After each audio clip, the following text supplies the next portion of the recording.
National platform. Bagambye omwana omuwala yatunze polotiyese naziwa Namuleme. Kati Namuleme muganda wa Kyagulanyi tasobola muyiwa. Era kadi ya odalinze n'ekyuka. Namuleme nze tolina kyonjagaza sina kye nalikoze. Ekibiina kyammwe nkiweereza n'obwesimbu n'amazima. Twerekereza nnyo senga tuli bagagga. Twali tukoze program ng'ejja kubeeramu okuba enkuŋŋaana ez'olukale. Mujja kubaamu enkuŋŋaana ez'omu halls, mu hotels naki.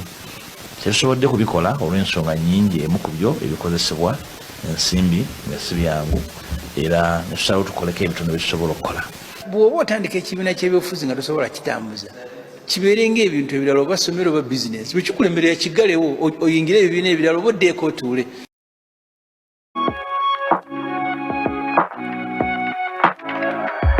DPTV Uganda, Dawn People Television. Kadi ya NUP eyongedde okwewanisa abantu emitima. Abamu babawadde ate ne bazibajjako. Abalala bafuna, abalala bayomba. Tugenda byetegereza obitunuulira ne omukugu gwe tulina olunaku olwaleero si mupya nno wa bulijjo, just byayogera bye bipya buli lunaku. Neewuunya omutwe gwe. So mu ngeri emu tugenda tunuulira Lord Mayor aliko Ssaalongo Erias Lukwago. Olunaku olwaleero ekibiina kye ekya PFF kimaze okubeera nga kimwendosinga era yeegasse ku mukulu amanyiddwa nga Balimwezo NUP gwe yawedda kaadi okubeera nga ajja. Balimwezo yayagala okugyawo Erias Lukwago. Erias Lukwago yaliko ate tumanyi gwe kino okiraba weera wandikyagadde kibeere luddawa. Omukulu mulina agenda kubeera nga tutematemera abantu 13 mulimu ab'amagye n'abantu ba bulijjo be baakakwatibwa okuva ku bomu ziri ezaabaluka. Bomu ezo ezagambibwa mbu aba ADF be bagenda maaso n'okuba nga bazitega. Mwami Museveni n'avaayo n'agamba nti abatega bomu zino bali munda mu magye. 13 be baakavaayo okubeera nga bakwatibwa. Nyako Derrick Honorable olwaleero atukubye akavulu from nowhere amawulire gatandise okubeera nga gasaasaana ti Nyako Derrick avudde mu luwokaano ne tugamba ova katufuna abatusinga okutunula munda basekanolya batugamba sekanolya gwe muwanvu tomulina Farouk Ali agenda kubeera ng'ensonga azitunnyonnyola. Mu ngeri yemu tugenda tunulya ku retired Colonel Kifeefe Kizza Besigye Warren. Ensonga ze olunaku olwa Jones zantabudde ng'omuntu kubanga baba baagala aveeyo ate ye n'agamba sijja kuvaayo kanjira mbeerayokko okutuuka nga ono omulamuzi ali mu musango gwaffe aguvuddemu. Bamwongeddeyo okuva nga lumu omwezi guno okutuuka nga lumu omwezi ogujja. Tugenda beera nga byonna tubitunuulya. Twegatteko mukwano gwaffe wano ku DPTV Uganda. Katukole bwe tuti tukomewo tubikuwe.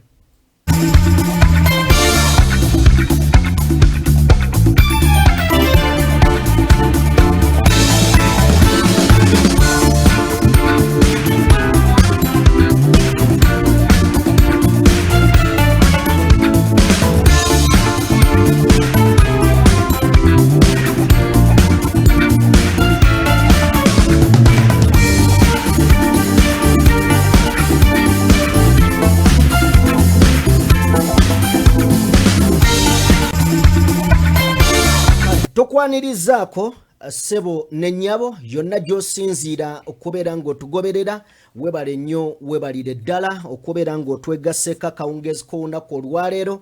Yenze Sajjime ndi ne Farouk Ali kababuuzeeko tuseetula ebigambo. Wekitiibwa tukwaniriza ssebo wange. Tusanyusa okubeera ku DPTV nga bulijjo. Weewaawo. Komyewo twongere okutaganjula obwengula n'okwongera okutegeeza bannayuganda nti ensonga tuziina research tukoze amala era otulidde wano nga tuli beeteeseteefu obbawo ebyo bye mbadde temumanyi eby'omunda bye tufumbye museetule musembere kacyayi mukasembeze ne berenge mu bisembeze tutuuse ne muganda wange Jime era ensonga tuleeseza nsonga weewaawo ekigambo ekyo kiwulidde ensonga tuleeseza nsonga kigambo kikulu bannamasaka mbatumiddeko ne bannaffe bonna abatwotwa obuliro n'abatuwuliriza Faruku oli musajja muge lwaki tojja mu byobufuzi e Masaka ebyobufuzi tuyina ebbanja ddene mu Uganda eggwanga lino teririna bulwa nnyo bannabyabufuzi wabula ekizibu kye tusinga okuba nakyo mu Uganda be bantu abali willing okusomesa bannayuganda kye twetaaga nnyo okusomesa abantu okuva ku mutendera gwe baliko ogw'okumanya okubazza ku mulala bye bikyasibye eggwanga lyaffe mu mbeera embi gye tulimu kubanga Mwami Museveni yateekawo gaapu wakati w'okumanya n'obutamanya n'ateekawo ekisenge nga kiwanvu kikoma eri so katusooka tumaliriza omulimu guno obukulembeze omuntu asobola okusavinga mu kapasite yonna w'abaali kino kyenkola Jime kyokola bwe buweereza obusinga mu Uganda bwasinga okwetaaga kubanga tetuli mu Uganda tetuyina shortage of leaders. Oli ku DPTV Uganda video gituwere like eyakatwegattako genda maaso n'okubeera ng'osubscribinga ye Faruku Ali taggwa buwoomi ng'ekkubo erigenda mu ffumbiro. Tujja saba producer soko tuwe ku baana abo si baana bannabyabufuzi abo abakayanira kaadi ono bagimugyeko oluvannyuma lw'okuzuula nti birimu matankane naye bagimugyeko yabadde ayogera bulungi nga bagimuwadde we bagimugyeko akaayokera omususa ebigambo awanda biwanda alinga kompyuta tuwe omukyalo oyo national platform bagambye omwana omuwala oyo yatunze polotiyese n'aziwa Namuleme kati Namuleme muganda wa Kyagulanyi tasobola muyiwa era kaadi ya odalinze n'ekyuka Namuleme nze tolina kyonjagaza sina kye nalikoze ekibiina kyammwe nkiweereza n'obwesimbu n'amazima twerekereza nnyo senga tuli bagagga naye twagamba katuweereze mu bwesimbu n'amazima n'ekibiina kirina akakiiko lwaki ogamba nti Lubongoya togamba akakiiko olunaku lwajjo byonna Lubongoya yeyabikoze akakiiko baakawambye olunaku lwajjo n'abakyusiza kaadi tebasikyusiriza ku kitebe basikyusiriza mu mmotoka nga bavuddewo ku kitebe bagenzi akakiiko kakola ogwako ne kavetinga ne kagenda ku ground era ne kampa tiketi ne kandabamu obusobozi kakati tiketi ogizijjako nakoze eki era ezo sente zentaddemu zonna are you ready to refund that money sikyazimanyina zimanya kubanga zisuka mu bukadde 10 buli kaseera ekijja kyoteekamu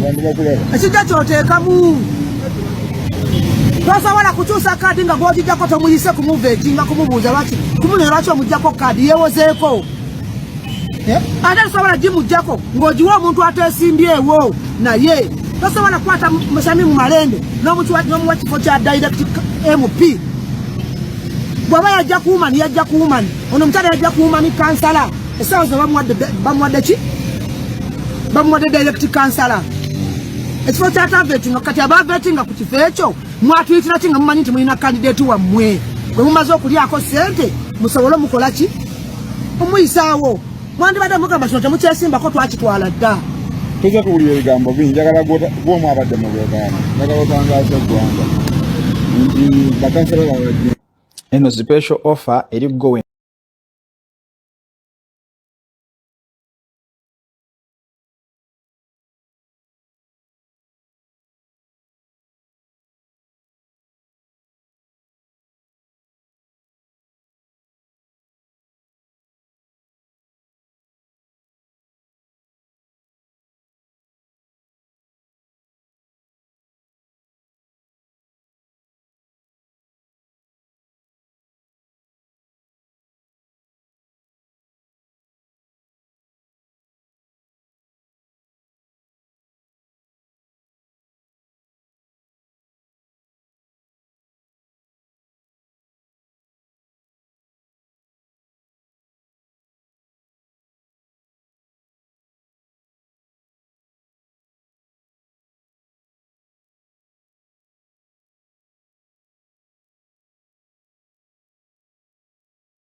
mbamibukufeo ebyo abamu tebali even aware wawe basaba okwesimba kubanga ebifo byakyusibwa.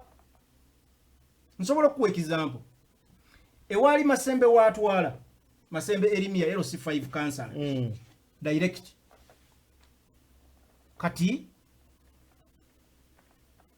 ne waliwo n'omulala tugeze Zahara wagenda kubawo cancer ogwo omu mu kifo ky'ababiri bakendeeza emiruka bagigatta eyali alina emiruka 4 kati atwala 8 ewali abakulembeze abiri waliwo omu. kakati kitegeeza ki nti bw'osanga tugeze nsobola okuwa example tugeze Makindye 1 bagigatta ne Makindye 2 Makindye 1 bwe yali ina kansala omu ne Makindye 2 ng'erina kansala omu kwa example just kati osanga Makindye 1 ne Makindye 2 zonna bazigasse nga zitwalibwa kansala omu. Kitegeeza abantu abali basaba interest eyali yesimbye mu Makindye 1 ng'asaba Makindye 1 osanga yasaba ne Makindye 2. Kakati ekibiina kikyakoze kanti kubuulire bwe kyazudde nti abantu basaba interest mu bifo bye batamanyi bazzeemu ne bayita ne batunuulira between the two people who is the most suitable candidate. Wano waliwo bakansala babiri Makindye 1 ne 2 ekibiina kigenda okumaliriza nga waliwo kansala alina kuba omu okusinziira Electoral Commission bye yakola ki yo bye yagatta bye yakyusa ekitebe kyasangiddwa kifulumiza abakansala bameka awo nno Faruko ojja tutegeezaawo kubanga n'ali eyo omulaba kino takimanyi kati abaasaba ewali obuzibu kuba kati abantu balaba bulabi bantu baluwa naye tebamanyi kino kyakyukirawa obadde okimanyi obadde tokimanyi electoral area zakendeera abo boolaba bajja n'okwesimba nga wazza okwesimba wennyini waayita tamanyi nawo kati bali mu kkuba kitebe naye nga tebamanyi na kiboogerako era yalayira kadi bagimpadde baginzigyeko naye save yagenza okuzuula nga we mwesimbye muliwo 4 oba muliwo 2 naye ng'ekifo kiri kimu kwe kuyomba kwe tulaba ekitebe nga kiddamu kiyita kaadi zeezo nga kitunulamu lwaki nuupu tetutte budde kuddamu kuyita bantu bano tewali budde bwe tukoledde puroguramu eno nga Electoral Commission abo ba local governments batandise official okuba nominated.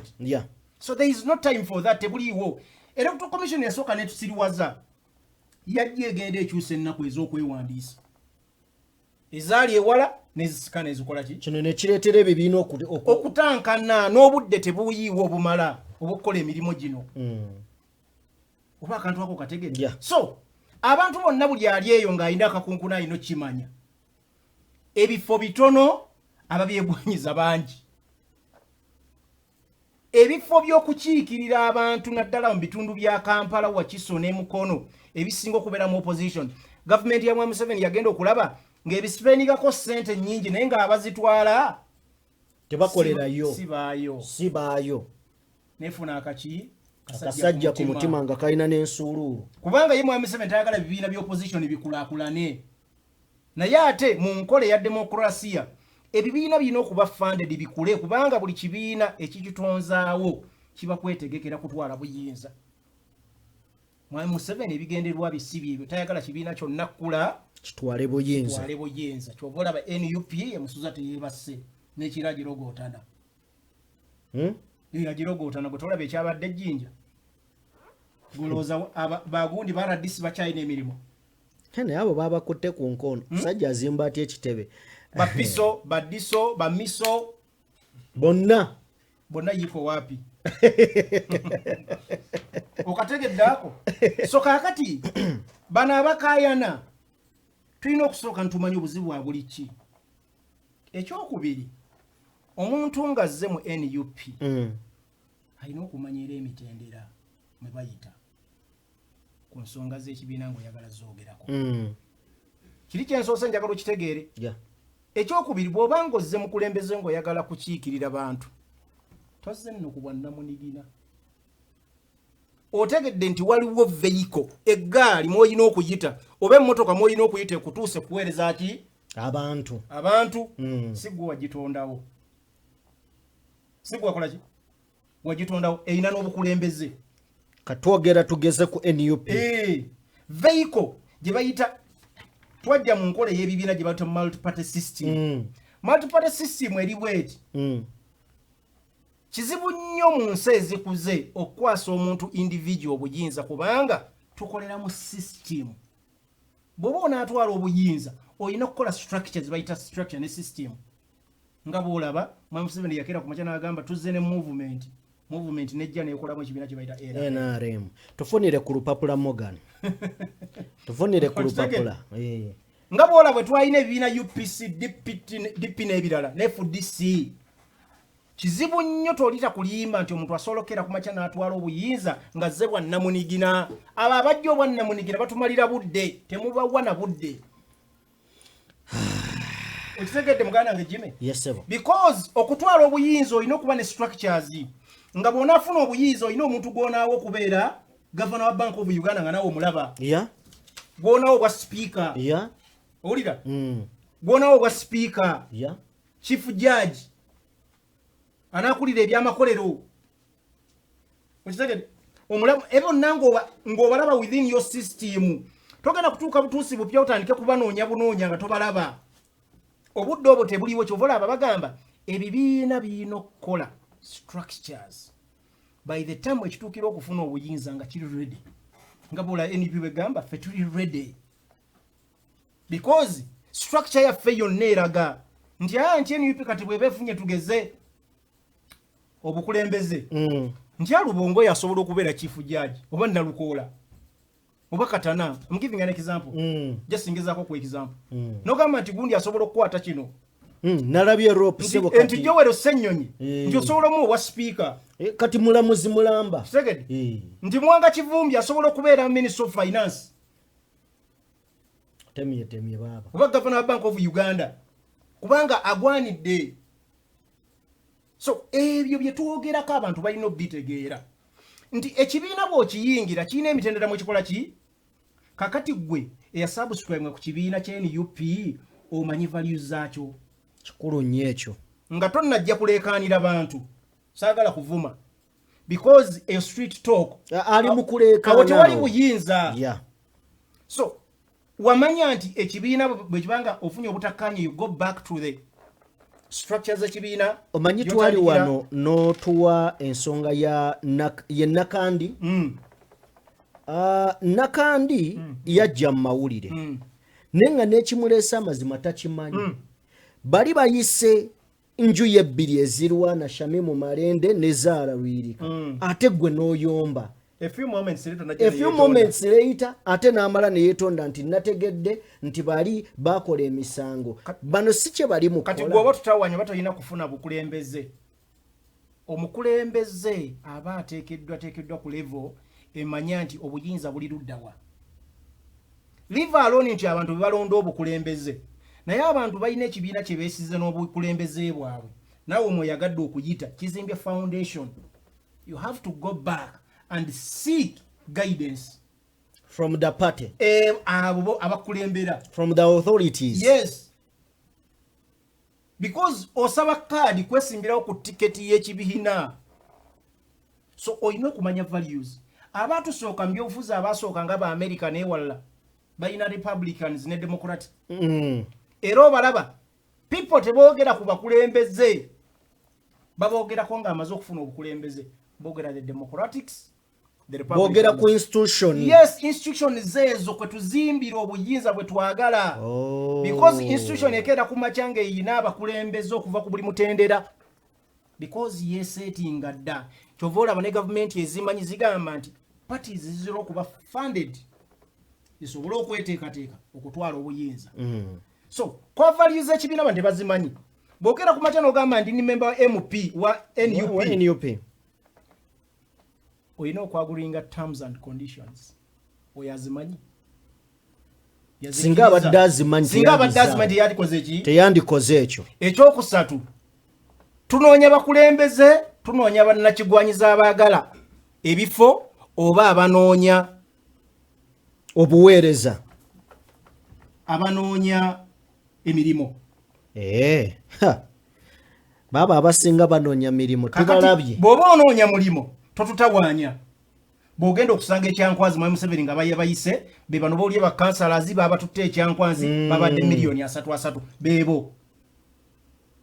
Abamanyi kwa vayuza NUP Umalumagale bamu makadi addayo mu kibiina n'asaavinga. N'amanya tekibiina tekimpadde kadi n'ensonga n'azinoonya. Farouk ndabye guy bamuyita Bobby Giant. Mbadde wenzija. Oh my goodness. Those are the true definitions of abantu abanoonya kye bayita revolution mu ggwanga. Asirisa okuvayo ebyajja but bw'aliriizinze statement bannange olaba statement erina sense. Bannange omwana oyo Bobby Giant NUP beenoonya tenoonya bano. Era oyo NUP bwe bati yamuwadde kaadi yatuwonyezza. Lwaki? Nkugambye abo taliimu si mukulembeze nakigwanyizi. Taliimu nsoya jatutawaanya ero jamusanga awulira nataddemu miliyoni weziti. If you hear omuntu ayogera nga akubuulira ssente mmeka ze yataddemu tanoonya bukulembeze ojja munoonya emyaka 5. Anoonya business. Oyo anoonya tufiira. Capital gwe yateekamu. Yes, gwanoonya. Bano batembeese enkola ya Mwami Museveni ey'okugulirira abalonzi n'okuteeka ssente mu byobufuzi. Gitugezaako kulwanyisa. Kale tweyanzeege. Tuwe ku video ya Mukulu Mpuuga ne Ibrahim Ssemujjunganda ya mutuwe abatafunye kaadi butuufu twajja okusaba kaadi nga tukimanyi nti kaadi wadde tubeera abantu 9 tubeera abantu 10 naye kaadi esobola kugenda wa muntu omu era ensonga lwaki twajja ate ekibiina abamemba b'ekibiina ogenda okuyingira ekibiina ng'omanyi terms and conditions the constitution y'ekibiina ng'ogimanyi era okujjako nga bo baali banonyi bunonyi kaadi naye bw'obanga wajjanga memba w'ekibiina ekyobutafuna kaadi tekisobola kukukozesa nsobi oba kunyiiza nnyo okuba okimanya nti olwaliro bw'oba togifunye ate ekyo ojja gifuna oba ojja kufuna ekirala. Nze bannange bonna beevuganya nabo nabaweereza dde obubaka nabagambye mbayita guli gubadde muzannyo guwedde kati tulina okuzimba ekibiina kyaffe kya NUP. Tulina okuwangula obwa pulezidenti bw'eggwanga. Ekisinga obunene kuwangula bwa pulezidenti bw'eggwanga bino ebyino byakuweereza abantu nakusigala nga tubeerawo mu bantu naye ekisinga obukulu kulaba nga nakyemalira tumusuula ettale tusobole okuteeka His Excellency Kyagulanyi Ssentamu kuba pulezidenti bw'eggwanga. Katolina bw'ŋŋamba nti nyinza okunyiigira akantu oweddembe owekawempe. Muganda waffe oli kwe yabadde afiira ayagala otufiirako Latifu Ssebaggala.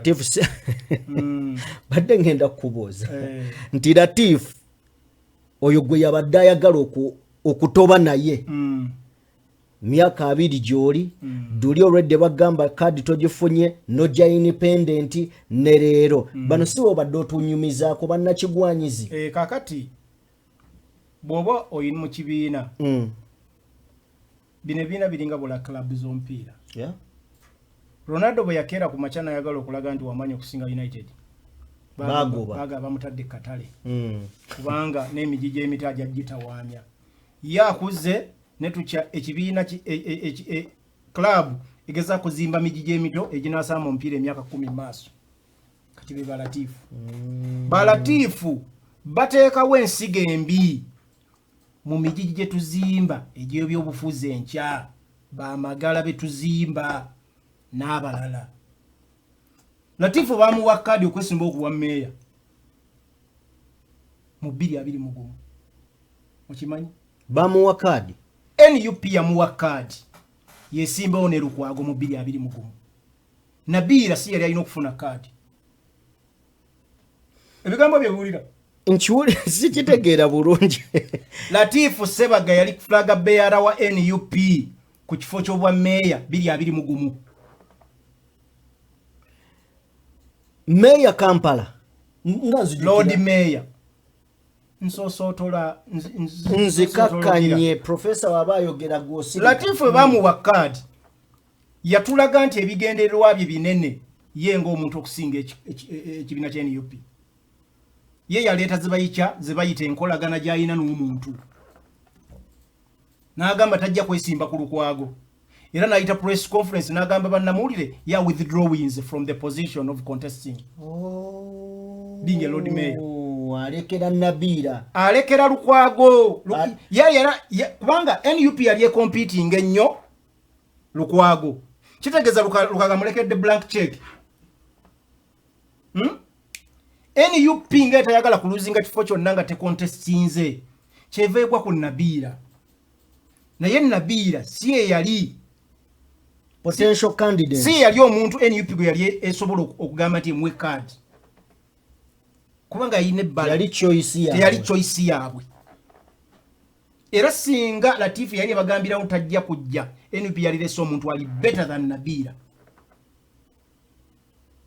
so Nabira bwatu bajja na grabinga kadi najitwala kakati omuntu atalina mugongo bwe mu deciding ekintu emabega behind the scene namala najja na yekyusa osobola otyo okuddamu mwesiga omanyi yali yewa 231 lwa Jokoma ku myaka emeka gyayina already yali emyaka 2 ya serving mu parliament emaka 20 so kipya kikyachaleta bwe yavuganya ne Segirinnya bali kupana emundoza yali oba NBS ne bamubuuza gwogenda komadi nagandoza 231 bana basajja baseba gala Latifu bewaje baita self entitlement bewulire sajja n'amaanyi Sabagala teyakoma okwo na switching n'agamba ayagala n'asaba kadi ye Kawempe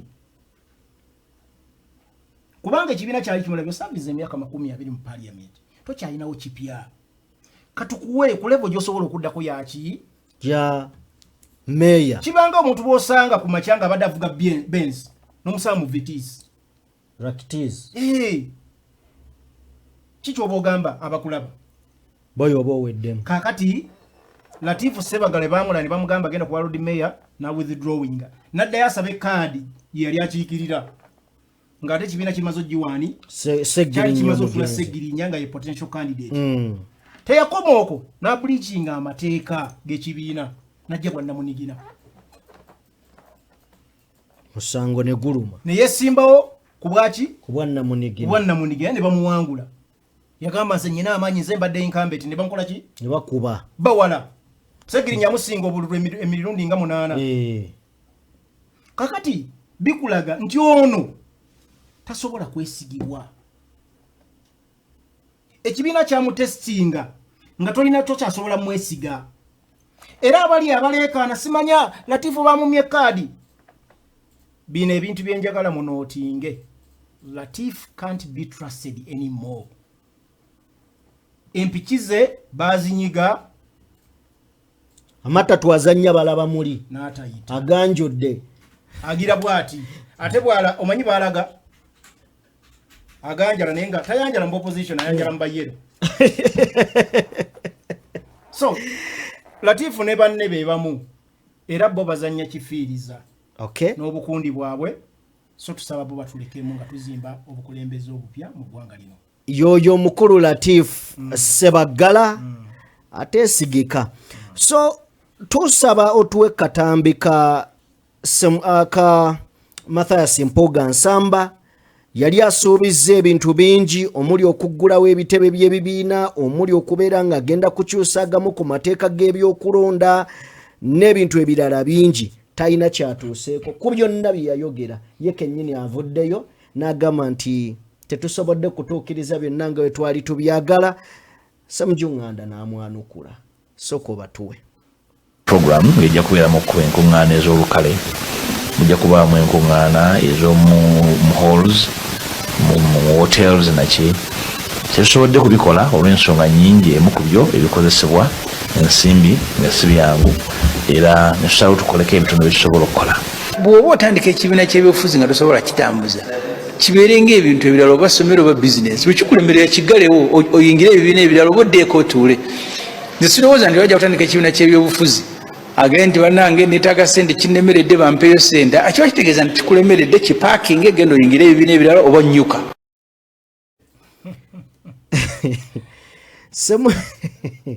njagala Oweekitiibwa Mpuuga Mathias Nsamba wa Nyendo Mukungwe ebigambo bimukalidde ku matama. Ssemujju Nganda agamba owaaye ekintu ekiba kiganye bro totulemerako weetike ekintu kyo kiteekeyo oba kisuule bwe tosobodde kisuula weegatte ku abo abalina obusobozi. producer w'amapeesa njagala akutunuulirize abasajja babiri bombi nga boogera. Njagala tule Mathias Mpuuga Nsamba njagala mutule mu face ng'ayogera n'ebigambo babyogera. Olaba engeri gy'abbirira amaaso n'engeri gy'abuzaabuza. Njagala omutunye, njagala bw'oba oyinayo kavidiyo akalala nga Mathias Nsamba ayogera, njagala okaleete okakubaawo ng'ayogera omutunuulira amaaso bw'alibeera very sharp ne statement ezayogera olabe omuntu eyeeveera. Okayinza olaba gundi gy'ayogeza ne gundi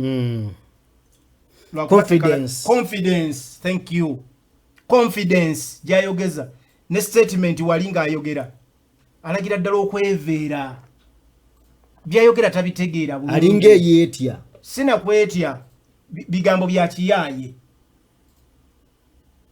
abiwa abantu nga tamanyi omulabe ne gyayogerawo akakasa ayogeza maanyi kyayogera. Njagala oddeyo Ssemujju wali ng'ayogera olaba omuntu ayogera nga byayogera abitegeeza. Njagala akapuleying akantu akasemujju olabe enjawulo olaba atudde mu kamera.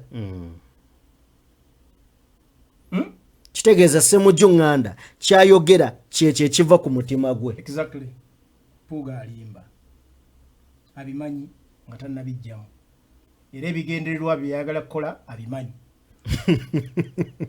Mpuuga bakuba nnyo NUP emisumaali naye ng'ekibiina kye baali bakuba emisumaali kyali kinaweza by the time yaviira mu NUP kyali kinaweza na myaka 3 ne bagamba kikoze bubi nnyo kyali badde kiruwala era obutavaako bwa Mwami Museveni n'okulemera mu buyinza bonna babuteeka ku NUP.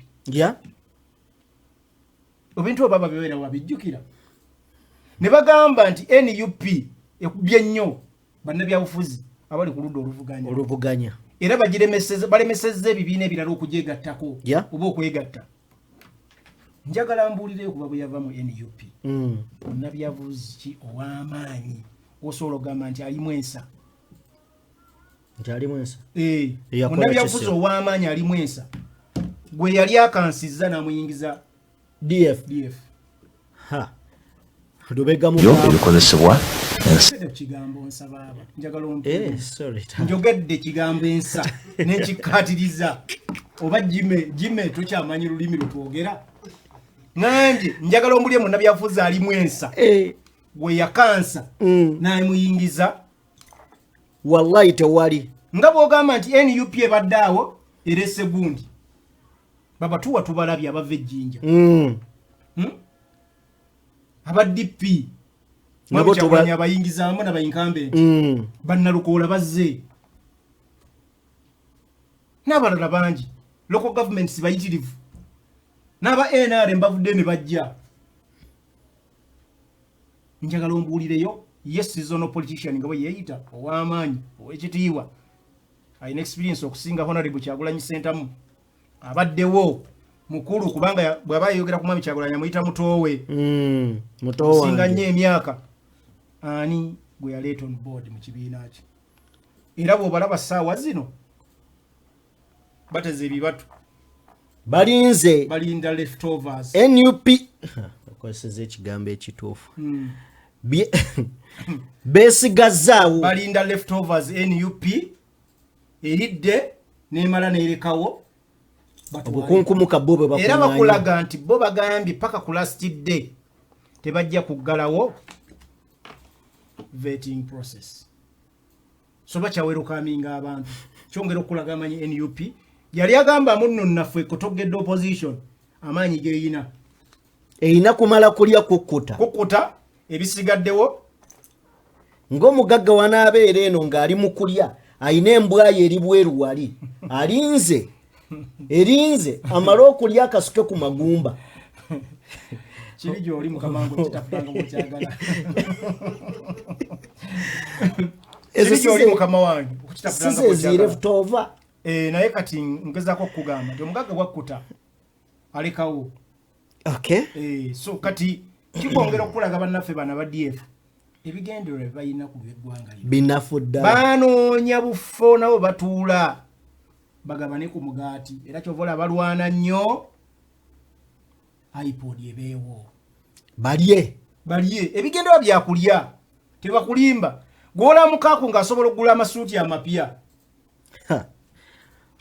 oziza ebintu ebyo ge mazima okitegedde esebo tuseka ge mazima bw'obalaba nga balwana boogera nnyo n'amaanyi gwekyamuwulira nnyo gundi ng'ayogera nnyo ani Abedi kyamulya ng'ayogera nnyo yasirika yakoma ku bisiyaga olowooza lwaki yasirika basaba accountability mukama we yakkuta yalya kale ye DF n'omukulembeze waayo yajja kuwa president oba ebintu byatabukidde ddala olina olwali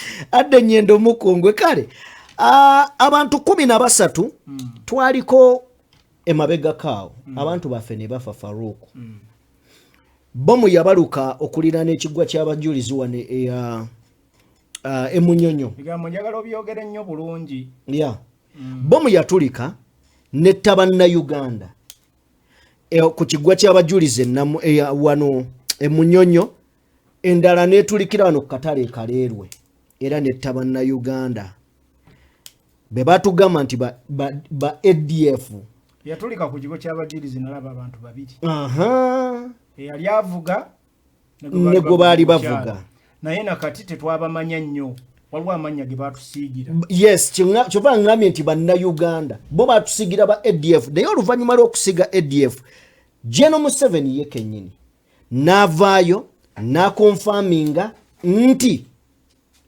wano tewaliwo bayeekera era n'agamba nti bomu ezo zaali zitegeddwa nga zitegebwa zitulikira mu budde bw'abaayitiddewo kino kyali kigendereddwamu okulaba nga bamumiza omusu okusobola okulaba nga tatuuka mu kalulu ka 2026 era okuva olwo batandika okukwata ab'ebyokwerinda mu kiseera ekyo baakusooka ne bakwata ababiri ne bakwata abana ne baddamu ne bakwata ababiri gwe mwendo gw'abantu 8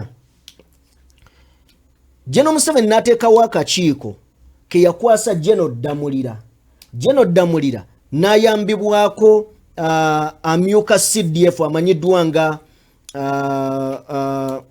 Okidingi General Okidingi banoonye baani abali emabega kubanga olwedde mwami Museveni yali amaze okikakasa nti mu Uganda tewaliwo muyeekera era okumaliriza nga bakutte abo twagenza okumaliriza nga bakutte ne General Birungi nga bagamba bano abaakwatibwa baali wansi wa General Birungi ekitegeeza nti General Birungi ono ayinza okubeera nga ye yali asindika oba nga akomandinga abaana bano ali mu kkomera wano e Makindye Barracks tutuuse wano omwogezi w'amagye Felix Kuraije yavuddeyo n'agamba abantu 13 be baakakwatibwa ku baakakwatibwa kuliko abantu ba bulijjo mu ngeri emu kuliko n'ab'amagye era nga bakudiddemu statement ya kulemesa mukulembeze wa ggwanga kutuuka mu kalulu ka 2026 nga baagala okubeera nga bamumiza omusu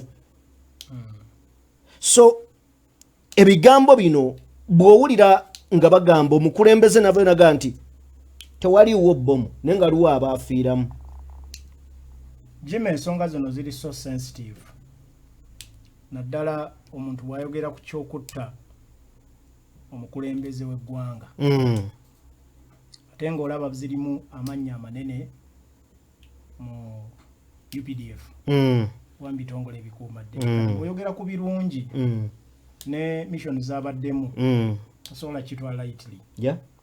Naye nja kwogera ku point of view of a civilian. Ekisooka bw'ogamba nti bano baali baagala kutta mwami Museveni. Naye ate nga poliisi yafulumya statement right away ebintu ebyakabaawo. Abantu gye bakubamu ebituli. Ne bagamba kozi simanyi bw'ogamba nti baali bateze ng'ayitawo tebikwatagana na statement yafulumizibwa poliisi. Poliisi yagamba ono yali ayina ekitereke. Oba okyakajjukira. Kyayina gwe baali baweese emabega. Era ng'akipalapalanya paka mu bantu. Ojjukira bulungi. Bulungi nnyo. Nti ng'akitwala mbalamuzi yali ayagala kutta baki bantu. Era statement baagamba n'atatuukayo. Era kyovula yabaluka. Poliisi n'emwengeejinga n'emukuba amasasi nga tannatuuka. Era ne baleeta saalabako sijjukira nti poliisi yamukuba. Anti baleeta eyali omwogezi mu kiseera ekyo. Eyali gwe baali bataddewo nga acting. Era kyovula baamugjawo ku bwogezi. Okitegedde omukulu amanyiddwa nga erinnya siryerabira. Baamugjawo ne bakomyawo. Ne bakomyawo ono. N'agamba nti ekikulu si kyakatambi nti oba mwalaba nga tubengeejinga naye twataasa eggwanga. Nze ensonga eyo ekisooka bw'otunuulira ebyokwerinda mu ggwanga lino. Yeah. Si gwe gusoose okuwulira nga UPDF erimu obwegugungo. Embeera eyo. Naddala ku bayi high ranking officers. Tuzze tubiwulira munda nti newankubadde okusinziira gavumenti eno gyeri ya bannamagye. Emu bikomekereza tebivuddeyo wabweru. Naye bizze bibaawo kubanga n'abantu bennyini abali mu bukulembeze mu magye waggulu. Yeah. Mu Uganda twagamba no one is safe. Until we all safe. Kubanga bw'ojjukira ebiseera okuva Babiriga kabakuba enduulu bagamba tufa. Ne bukeera ku makya ne bakuba Kaweesi. Ne bukeera ku makya ne bakuba Kirumira. Ne bukeera ku makya ne bakuba Olibba Mafiina. Kiggundu. Bonna basirikale. N'owulira omusirikale ow'amaanyi nga General Kazini omukazi yamukusiza katayimbwa. Duralu. Okitegedde. N'owulira Nyakairima engeri gye yafuddemu. Webbaako okuva ku ono yali omutooro. Takome Kaira. No. Mayombo. Nobo Mayombo. Kitegedde. So bino ebintu bijja byebibulira munda. Recently Katumba Amara baali bamumizizza omusu. Ne batwala mwana. Twali tukyali awo Samuel Ngola bamutira kyanja. You know? Patrick Omukumi. Kati tetwamanya up to now tetufunanga reports. Bana bantu bonna base tufuna ki? Report. Kiddayo ku nsonga gye tusobola okwogerako nti osanga bino bya bufuzi. Era ndowooza within the system waliwo abantu abatali mativu na nkola ey'obukulembeze ng'egye bukola ki? Gye butambuzibwamu. Kubanga buli esejjusa nga akugamba le n'akugamba nti omusajja twatesa naye birala. Ne bajja wano batukola ki? Ne batwefuulira. Batwefuulira. Omukulu aleeta mutabani we. Basenior officers bakkiriza nti mutabani we alina okufuga eggwanga lino.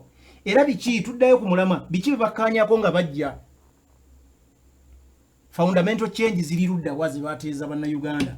Eriya Kateekayo Webback yawukane mu Museveni ng'emyaka doze gyakagwako 10.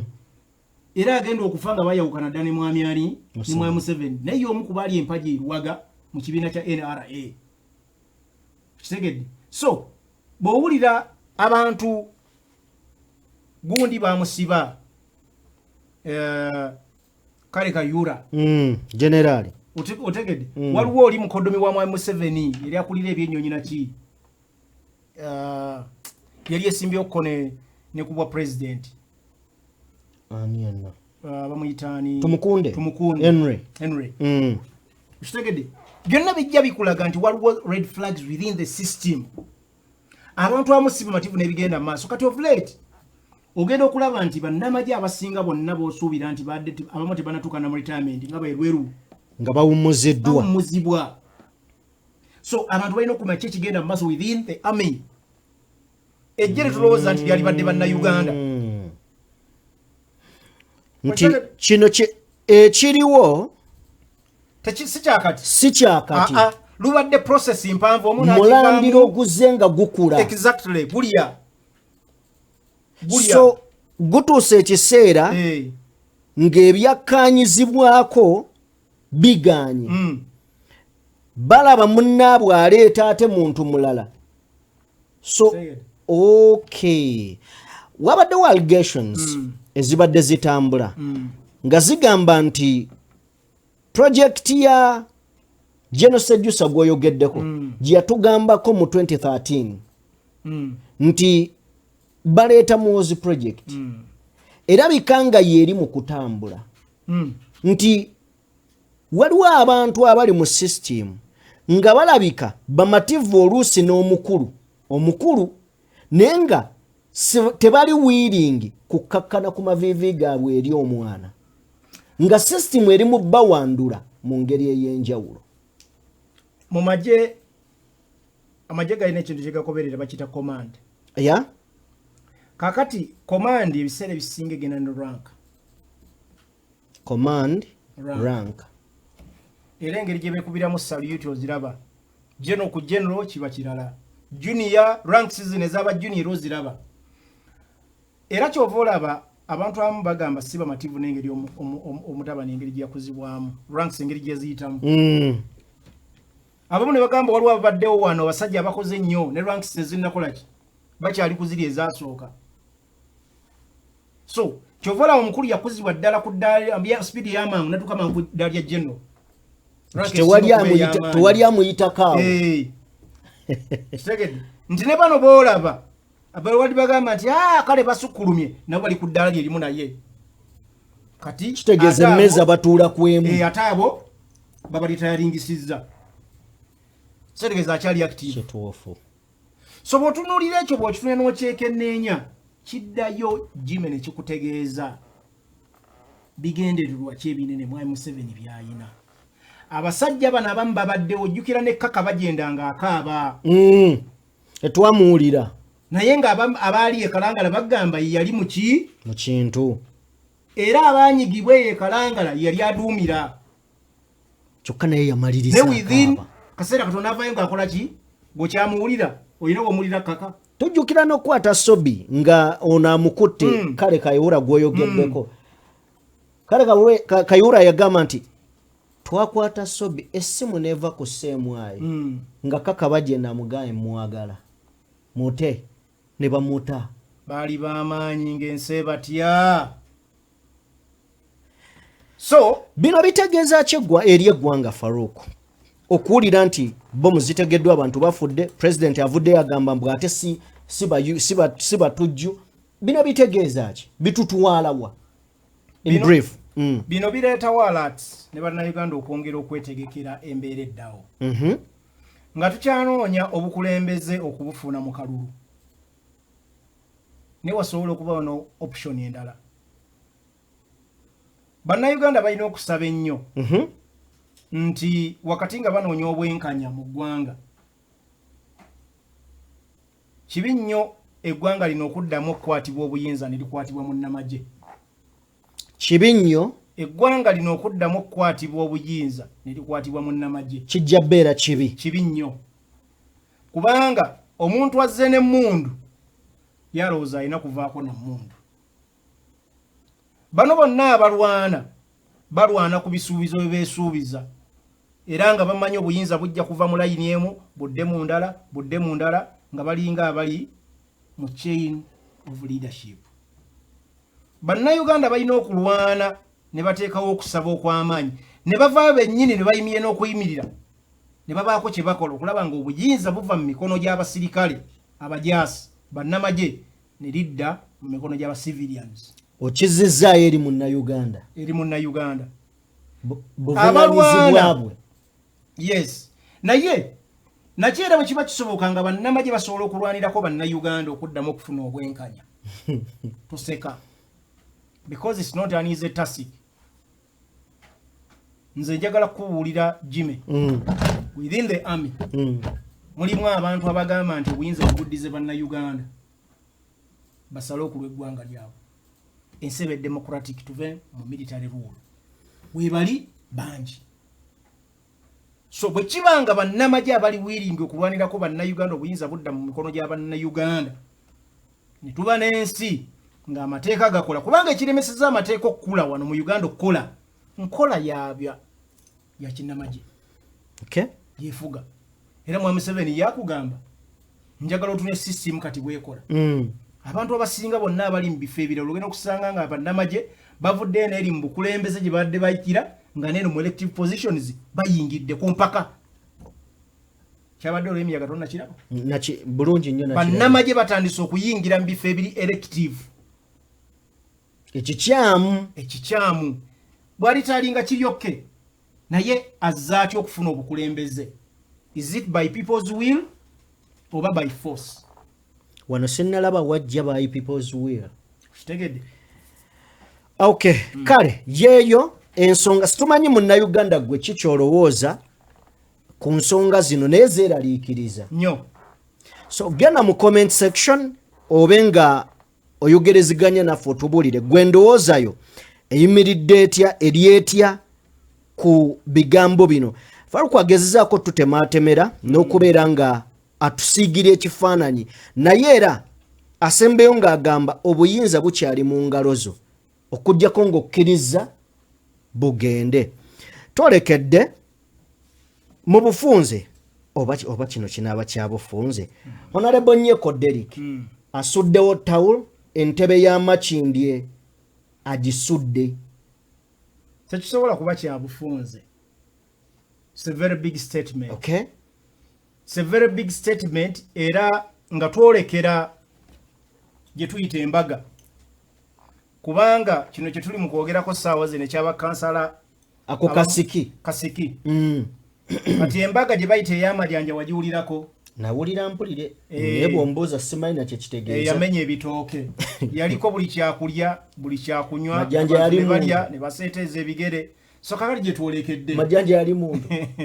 Yakikunnyonnyola omulundi omulala. Okay. Kati gye twolekedde we tugenda naddala ku bifo bye bayita ebyabaka ba parliament. Kye bayita nti olunaku mulindwa. Omuntu lwasobola okugamba tulinze olunaku olwo bye bagenda okugaba kadi z'abaka ba parliament. Naye eky'omukisa omulungi oba ekibi we tutuukidde olunaku lw'olwaleero abamu nga batandise okwesengeka nga bw'ogamba nti mbadde n'amazzi amalungi naye bwe ngatadde bwe gatandika okwesengejja piwa n'asigala waggulu ebigundi bino ebiki ebicyafu ne bigenda nga bisenga paka wansi walesengegiza amazzi g'enkuba kati bw'ogagira n'ogajja n'ogateekaawo genda okulaba nga geesengezze bulungi.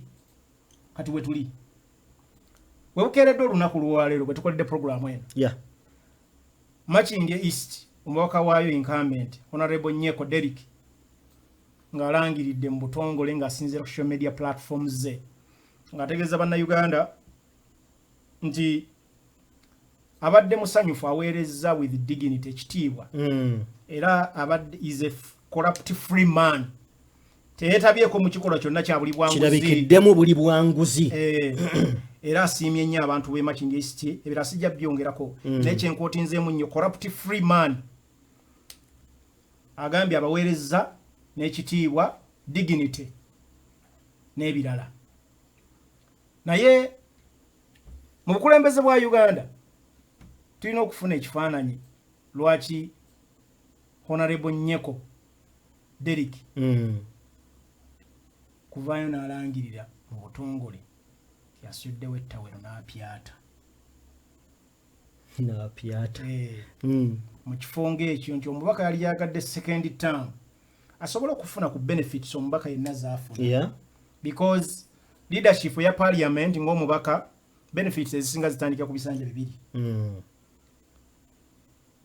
era nsobola okugerezaako okujjukiza nti byemu ku byaviirako abaka okugamba nti basondere family ya Honorable Segirinya because benefits zaite zijja kubaawo zaali ntono nnyo almost none. So Nyeko abadde mubaka wa Makindye East tujja kuddayo ku lugendo Nyeko lwe yalondebwamu n'engeri gye yajja NUP bwejja from people power ebitundu bino eby'e Kampala n'emirirwano bizze bibanye bya opposition Yeah. era e Kampala wano tubadde tulina nnyo FDC ne DP NUP bwe yajja abantu ne bagiyita omuyaga yaleeta abakulembeze bangi Honorable Nyeko y'omu ku bakulembeze abaalondebwa nga tasuubira Ye kennyini nyini era yawulira tekikkirizika njogera nga with a lot of respect eri Honorable Nyeko yagenda bwe baamala omulonda nga bamulangiridde yagenda yeebaza abantu mu bitundu eyo mpola mpola abantu mpozi yegwaliwa mpozi mu Makinge East addayo ayagala kugira ku bantu kubuuza kwebaza ku bantu banne mwebale kunnunda yegwani mpozi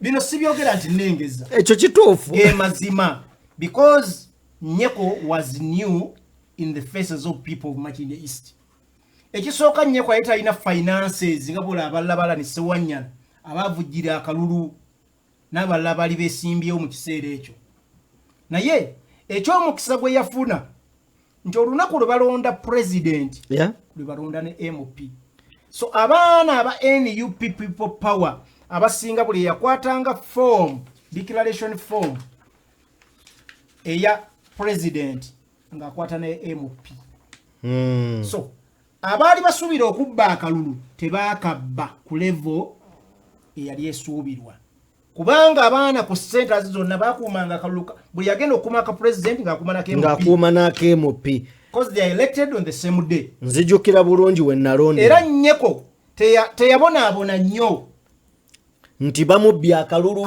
nti obataddemu ssente nnyingi because yali tazirina that's how nayimaginga nga wina wa Makinge East eky'omukisa omulungi NUP yali emuwadde ticket nekyekola kyokka ekyekola kakati ebizzeeko after nga amaze okulondebwa mu 2021 byebiriwa Nyeko abadde rojo eri ekibiina NUP era nga activities z'ekibiina abaawo tulina okubuuza what went wrong awo Nyeko ye ng'omuntu ground eganye talina ground era abantu tebamuwulira ku ground gwinza okubanga n'omukisa ku ground tagubadde nagwo ku bubeezi oyinza okuwangula naye abantu ne batakufiiringa ku ground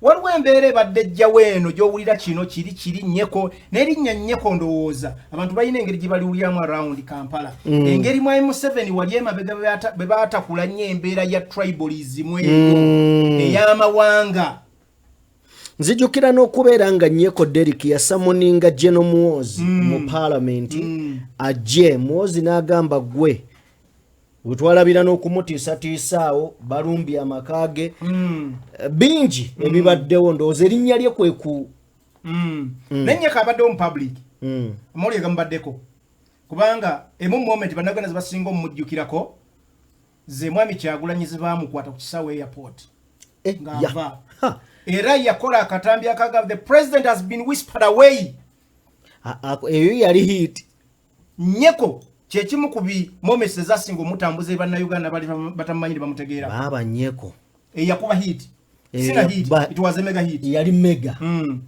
mega so Nyeko ebyo moment ezimu zimujjukirwako ne bwana baavuddewo nga tali mwene active politics ezo record marks tezirijja kuvaawo mu bulamu bw'ensi yonna eno Uganda emyaka gyonna that moment gye bakwata mwami Kyagulanyi ku kisaawe ne bamukwata ne bamuzza emagere yakola alarm ensi yonna singa tewaaliwo Nyeko osanga ebingi osanga leero kyalibadde another story so leero bwe tutuukidde leero tulina okuddayo ku ground ne tumanya kiki ekibeetedde Nyeko kubanga ava mu race Nyeko abadde ne ba competitors abatali nnyo b'amaanyi abatabadde nnyo b'amaanyi bw'ogeraageranya ebitundu ebirala ebyesimbiddwako abakulembeze baani baabadde nabo Nyeko from the starters Nyeka abadde yesimbibwako Moshi. Omutegedde MC Moshi? Yes, Mosh. Abadde kansala osi 5 awo wennyini mu kitundu ekyo. Owokubiri Sekidde weta Tafu B. Bebadde ba candidates abasinga okuba ababiri abamanyikiddwa. Bwe tutuukidde olwaleero wagambidde nti avudde mu race. Moshi ye nga yapuulinze awo. Naddayo ne bamuwa kaadi ku bwa kansala bw'abadde akiikirira. Kyokka abaana bali mu kutambuza kati. Moshi. Naye nga already yafunye kaadi. Moshi yafunye kaadi. Kitegeeze kyo kyawedde. Moshi ali out of this race. Era saagala tukimalireko budde. Secondly, tuzze ng'asigaddewo gwe tusobola okulowooza ye Tafu B. Omuntu ng'agamba basigadde bameka? Babiri. Ebiseera byonna ebyawantu wonna incumbent aba ayina emikisa mingi egiritaininga kaadi. Naddala ng'emitendera ekibiina mwe kiyita okugaba kaadi agimanyi ali tiiki. Nyeko ng'abaddero yeri ekibiina n'ebirala ali tested obadde osubira asobadde asobola okubiitinga Tafu B. Naye nga bwe nkugambye one of the emitendera kubagendera NUP yagambye bitundu 60 ground Tafu B oyo ground je nkugambye badde ekola ki ebulamu kati kansooka imposing mwawo Tafu B ye ground agirina ali yadde ali yadde kakati katugende let me first pause those two there on a pullings out kati njagala kubuulira what may have led chekyali ekichendozo ekiretedde Nyeko wano wetuli olwaleero okubanga ava mu race bw'oba omukulembeze ekisooka okuvunaanibwako bakita mobilization. NUP buli mukulembeze abadde alina okumobilizinga abantu n'akuleeta abakulembeze abala on board. Abakulembeze kitegeeza abakulembeze abali wansiiwo bameeya bakansalazi ababavubuka n'ebirala bikuvunaanyizibwako ng'omukulembeze gyegimu ku mirimu egisooka nga gwe omukulembeze mu kibiina mobilizing kulaba nga abantu beegatta ku kibiina kuleeta abantu abyo on board. Bwe twagenze mu kugaba kaadi ez'abakansalazi abantu bonna badde bayimiridde ne Nyeko abasinga bonna bakansalazi babakubye tebafunye kaadi. Bakompitira be ate bo nga te balina bebafunye nga Tafu B.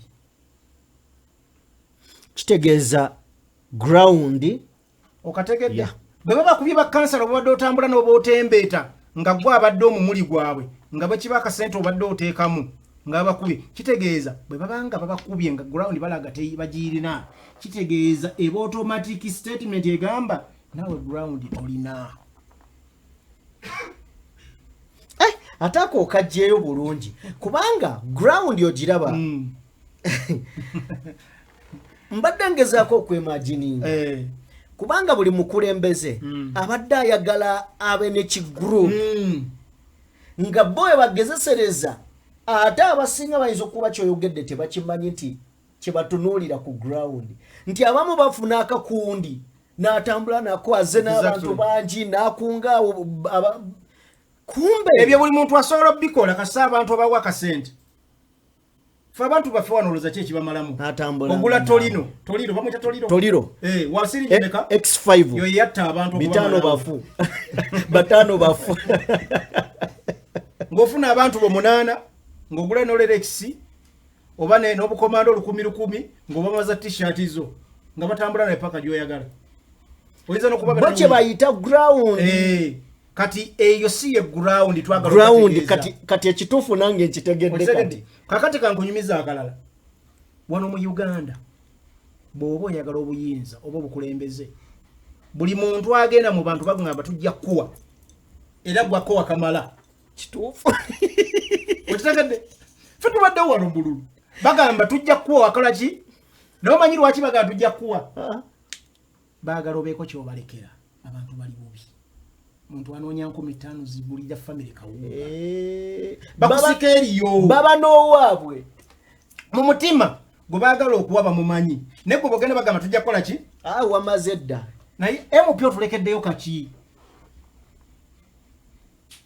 kakati gw'ovaawo ng'omanyi nkola ki nkimaze woova n'omulala wajje bamuga tujja kukola ki n'omulala nga tujja kukola ki era nga gwolekawo akakadde n'omulala alekawo n'omulala naye nga bamanyi gwe bagenda okukola ki okawa kakati bye bibaddewo era abantu beri benkugambe bali abadde batutawaanya nti simanyi na ground si bwetyo ekirala kyenjagala okugamba kati nsomeseza ground let me pause there katono njagala kuyingizaamu nyeko nga mutadde cold nkuleetera ebimu ku bireesi ebiyinza okuba nga bimuleetedde okuva mu reesi nkusookedde ekyabakansalaas babadde atembeeta abasinga bonna bakubiddwa hands down kyongera okulaga amaanyi go mu kitundu ogayina toyina era abagabibwa obukulembeze mu bifo ebinene ng'ebya MP akekaba akasengejja akasooka MP abakulira ne ba mu ranking yabasinga ne ba meya mu bitebe byabwe era go basooka kubanga MP aba automatic qualification okubera kakiika ko wagulu akafuza ak'ekibiina kati batosobola kuleeta abantu basobola kufuna bukulembeze mu kibiina oba kuleetani board obonafuye nnyo ng'abakutuddeko obuwanguzi ate bakansala oba bameeya baleese abantu ku musimbi gw'ofuna $4,3 akusinga akututeko abantu yafune 10 kitegeeza oli munafu ekyokubiri tuyina Makindye East ne West zino constituencies zisalanganamu bwe ziti emu egatta ku ndala zonna zigwa under Makindye division eyina meya incumbent gwe bayita Mulyannyama masanyalaze zombi yazitwala zombi kyewatunyonnyodde luli constituencies zombi zigwa mu division gyatwala olabe ekifo kyatwala obunene bwakyo nti munene okusinga ba MP kakati tunyumyemu katono Makindye West abadde alina abagyegwanyiza kugikulembera bangi naye ate nga bonna balina amaanyi nga n'ebyobufuzi bagundiivu era bakoze omukulu tuyina full soldier bamuyita Musiri David musajja woyo David Musiri ye head of institutions ezowaggulu high learning institutions ezowaggulu mu NUP yazikulembera ba guild president no in fact juzi wano mu kukyusa obukulembeze kati bamujjawo ndoza yagira engeri gyagendo yabadde agala kwesimba naye yabadde azikulira era kati era akyaliyo nga supervising Musiri David so obuteeka abantu bamulabe owokubiri abadde yali agala ekifo kino bamuyita Zahara Luyirika Zahara owokusatu bamuyita Mulyannyama Mulyannyama meya nganda owokuna Alan Sewanyana nga incumbent Alan Sewanyana olutalo bwe lwatabuka abamu saagala nnyo kugamba kibiina abamanywanyi ba Zahara abaali bamwagaliza ne bagamba olutalo lw'agasajja seddume gano tojja gasobola luveemu genda kuuma n'MP Kampala ogende wali muvuganye nani ne Malende anafuye ali Kenya mu ddwaliro waliwo ne possibility nti okudda kuzibu kuyinza okuba okuzibu olubasomera Zahara Luyirika ava mu lutalo lwaki lwagasajja aluleka mwala ne Sewanyana Mulyannyama Musiri David Musiri David ne Mulyannyama babadde pillars eza mobilization ez'amaanyi mu NUP kituufu nnyo pillars of mobilization Musiri ne Mulyannyama era ng'omubiri baguyiwawo ebigambo nga babyogera misana ttuku nga tebalina kye beeveera Alan Sewanyana yinkambe nti waliwo byamwokyamu awo ojjukire baali mukomera ne muganda waffe Muhammad Segirinya kama muwumuze ebirala era kyemmanyi yafa n'ebyama bingi ku mutima gwe. Alan Sewanyana waliwo ovuleti yazanye ebyobufuzi ku kibiina ky'NUP ng'ava Mathias Mpuuga Nsamba obijjukira bulungi bulungi nnyo. Mwami Kyagulanyi nagamba jangu obyogere ne tusigala atugamba omusajja tubaye tumanya ayinza obutafuna kadi n'ebyobufuzi saawa zino abizannya atya n'atulekerawo ka percentage yagamba tomanya bayinza ojjira ne bagira tebagira ne bagira naye ne tumulekawo ku stand by. Kakati forces zonna ze tuba tusuubira Makindye East nga zizzeemu Gozilini nga wasigaddeyo candidate omu gwe tulowooza nti alina ku maanyi. NUP muwadde automatic qualification naye ate waliwo abali more trusted abali Makindye West bo bakyalwana. Siri David Mulyanyama ne Mulyanyama abali trusted ninkambere katusoke tumuleke. Kati ate tuyina ne Kampala ewali Shabimu Malende ne Zahara Luyirika bombi balwanira ekifo ki kimu bwe twakola polls emabega keri mu kusooka Shamimu ng'ali Kenya nga Zahara Luyirika ali yambuka almost yali ali mu nkaaga Malende bwe yakomawo mizani neddamu n'egireti owulidde ngera bwakutte ku ttama Malende tugenda okulanga koona mu 7 kati kali mu 8. Kakati bw'oba oyagaliza ekibiina ng'olina abakulembeze bali trusted toyagala basula, what do you do? This is my observation. This is my submission. Nga Farouk Ali eno si bino si bigambo bya kitebe. Mu research gwe nkozeeko mutonotono Shamimu alakidde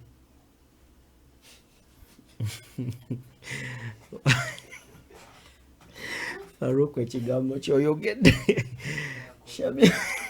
Shamimu alakidde ani alakidde abamulwanyisa gwe ekigambo kyokozeseza kyekyo kyennyini kipya nnyo. Shamimu alakidde abamulwanyisa Kampala Central ayinza obutamuta kubanga n'abaagala okubaako gye bamusindika agamba sigenda wano nze yinkambe nti ebigambo byenjogera byange nze Faruku Ali era mbyogera ntegeera bulungi. Shamimu agamba nze iki incumbent munnaffe oyo abamwagaliza bafune gye bakola ki already ye yasiibula gyali ne Zahara Luyirika ekibiina kimwetaaga olw'emirimu gye gy'akoze ne gy'asuubira okukola. Muyina Musiri David ne Mulyanganda Alhaji nabo Makindye West bakyagirwana bano bonna bali proven. Makindye East aliyo taafubbi asigaddeyo gwe mulowooza nti alinga alina automatic qualification akyali under test kituufu musajja wange naye akyali under ki test obukulembeze tannabukola ki tannabuyingirako ne munyina be munyina olwedde abamaze okukola ki okuprovinga okuba tested olagawa bw'obanga gwe mukulembeze wa kibiina amapeesa oganyiga otya nkwata wano n'okola oti one of these people bw'ataba Mulyanyama kuba Mulyanyama abadde asaavinga Makindye East ne Makindye West zonna nga azitwala mu Makindye division bandi mukasuka ku Makindye East awo olabawo oze ekibiina kisobola mu makasuka mu Makindye East tugenda okusetula tafubi tuteeke wali tested bayinza okuswitchinga Mulyanyama ono ne bamuteeka mu Makindye East Musiri David n'asigala wansi Musiri David giro osigala baba bano bazanye ka kikugu naye Alan Sewanyana akyaliwo kozi twamutadde ebbali okitegedde naye akyakola ki akyaliwo naye kala ze zintiisa kuba nalabye alinamu ne green oba babadde bazambadde baawa simanyi naye katubuleka DP tomanya so katuba tukyalina ebibuuzo bwe tuba tusenvudde mu lyannyama tugezeega agenze eri ate Kampala tukoze tutya oba bayinza okugamba nedda mu lyannyama asigale wano oba musiri tumufiire oba tufiirwe ekaani Zahara tumuteekeyo Makindye East oba Shamimu Malende agende naye anakkiriza ye Malende tajja kukkiriza kubanga tasobola kuddira incumbent ate n'omujja mu kifo kyalimu okitegedde n'omuntu wale waki ewalala kiba ndowooza kiriramu akakunkuna ekituufu era tuba tujja booza ebibuuzo lwaki incumbent okoze eki kuba already incumbent exactly so Zahara bwe bamuteeka Makindye East asobola okuwangulya NUP mu kifo ekyo nakyo ino kibuuza w'amaanyi agasaanidde nti bwe bamutadde Makindye East asobola okuwangula yabadde asaavinga baani ng'omulenga kozi olina obyebuuza kubanga nakyo ino kimanya nti gyabadde asula wali Makindye East Zahara wa Makindye West aba Makindye East basobola omugula tugenze mbibalo okitegedde bw'oteeka Shamimu Malende Makindye East ajyayo Makindye East bayinza okugamba nedda ono si waffe wantayinaawo kayumba omanye abantu basooka okugamba ennyumba ye eri waki muteekamu omuntu atali ki tali waffe nowakubadde atwadde atwala Kampala so the best candidate for me if Nuupu nga teyagala kuwa taafu be in case ndowooza Mulyannyama would be the best candidate to switch to Makindye East. Makindye West esigale nga bakyagiramu omuntu gwe basuubira okukola ki ojiwa ekisemba tereza ensonga eno Faruko Faruko olina kyeweewala wano Faruko wano abantu bagame tusigazaawo Ssewanyana ne David Musiri anti kyekyeŋŋambye sebo sinze mukulembeze okunti ku ekibiina kituufu n'omukulembeze era mbadde nkugamba nti submission eno gyempa yakuki yange ng'omuntu kakati ebisigadde kubanga nyina ekintu kyentera okugamba wano bw'obanga gwe Faruko according to you kati bino si bya electoral commission si bya kitebe olowooza cause tuwangaalira mu kitundu kino gw'olowooza ki kankomaawo naye leka nkubuulire Faruku ali Makindye West mbadde ngezaako okulaga ndi nze saaliyagadde kufiirwa Musiri ne Mulyannyama kitegedde era bombi bapira zezimu ku pillars mpaji ddala eza change Mulyannyama ali proven ebintu abikoze era nsuubira asobola okugattako Mulyannyama asobola okuwangula East nawangula ne West Musiri ayinza obutawangula East kubanga amaanyi ge gali mu West kale so nga nkonkuludinga ku mbeera eno nyina ekintu ekirala kye nalowoozezza Faruku ali ebigambo bye siina wallawo embijje era saagala bantu bankootinge bubi bwe ndabye ennyeko leero bw'amaze okuwandiika statement egamba nti asuddewo ettawulo n'apyata n'agenda ku social media platforms ze n'alangirira n'ajja ebifaananyi bya Robert Kyagulanyi Center mu His Excellency bimpadde ekifaananyi ekirala sigino bwe bakulaga nti NUP ng'ekibiina ekibaddewo wano mu Kampala n'ebitundu bya Uganda ekirina ebifo bekisuubira nti ebyo already biringa ebiri gazetted eri NUP nti twabiwangula dda nga kikusuubira nti oyinza obutaba namaanyi gakiwangulira kifo ekyo NUP nga pate yagala okusigala ng'ebukadde esobola okugamba dde emabbali tuteekewo omuntu anaatuwangulira ekifo